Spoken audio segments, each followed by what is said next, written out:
ఒక్కసారి వచ్చిపోమ్మా మెరుపుతీగా. మా ఇంటికి ఎవరైనా పెద్ద మనుషులు వచ్చినప్పుడు, చుట్టాలు వచ్చినప్పుడు, బంధువులు వచ్చినప్పుడు, ఫ్రెండ్స్ వచ్చినప్పుడు, లేదా అట్లీస్ట్ నైబర్స్ వచ్చినప్పుడు మా పిల్లలు అసలు ఇంటరాక్ట్ కావడానికి ఇష్టపడరు. ఎంత చెప్పినా, ఎంత సంధాయించినా కానీ సోషలైజ్ గారని కంప్లైంట్ చేస్తూ ఉంటారు. చూడండి, దీనికి గల ప్రధానమైన 3 కారణాలు ఎక్స్ప్లెయిన్ చేస్తా. మొట్టమొదటి కారణం ఏంటిదంటే, టీనేజర్స్ ఒక అయోమయ పరిస్థితి లోపల ఉంటారు. వాళ్ళు మరీ చిన్నపిల్లలు గారు, మరి పెద్ద మనుషులు కాదు, ఒక కన్ఫ్యూజ్డ్ స్టేట్లో ఉంటారు.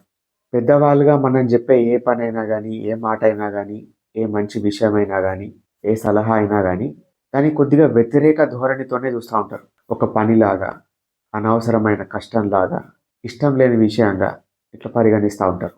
చూడండి, బయటికి వెళ్ళి క్రికెట్ ఆడడం కన్నా వీళ్ళు వీళ్ళ రూమ్‌లో కూర్చొని మొబైల్ లోపల ఒక గేమ్ ఆడుతూ, ఆ గేమింగ్ కన్సోల్ ద్వారా ఎక్కడో వేరే దేశంలో ఉన్నా, లేకపోతే వేరే రాష్ట్రంలో ఉన్నా, లేకపోతే వేరే జిల్లాలో ఉన్నా, లేకుంటే వేరే కాలనీలో ఉన్న తమ ఫ్రెండ్ తోటి మాట్లాడుకుంటూ, దాన్నే నిజమైన ఇంటరాక్షన్‌గా, నిజమైన కమ్యూనికేషన్‌గా, ఒక క్వాలిటీ కమ్యూనికేషన్‌గా భావిస్తా ఉంటారు.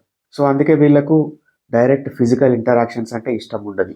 మూడవ అతి ముఖ్యమైన కారణం ఏంటిదంటే, ఒక రెబెలియస్ నేచర్. ఆహా! నువ్వు చెప్తే నేను వినాలనా? ఏదైనా చేయమంటే నేను చేయకపోవడం అనేది నా యొక్క ఇండిపెండెన్స్‌ని అసర్ట్ చేయడం, ఒక రకమైన ఈగో బూస్టింగ్ ఏజెంట్ లెక్క పనిచేస్తది. సో, అందుకే పెద్దవాళ్ళు గనుక కొద్దిగా మంచిగా డ్రెసప్‌గా వెళ్ళి అంకుల్‌కి హాయ్, హలో చెప్పు.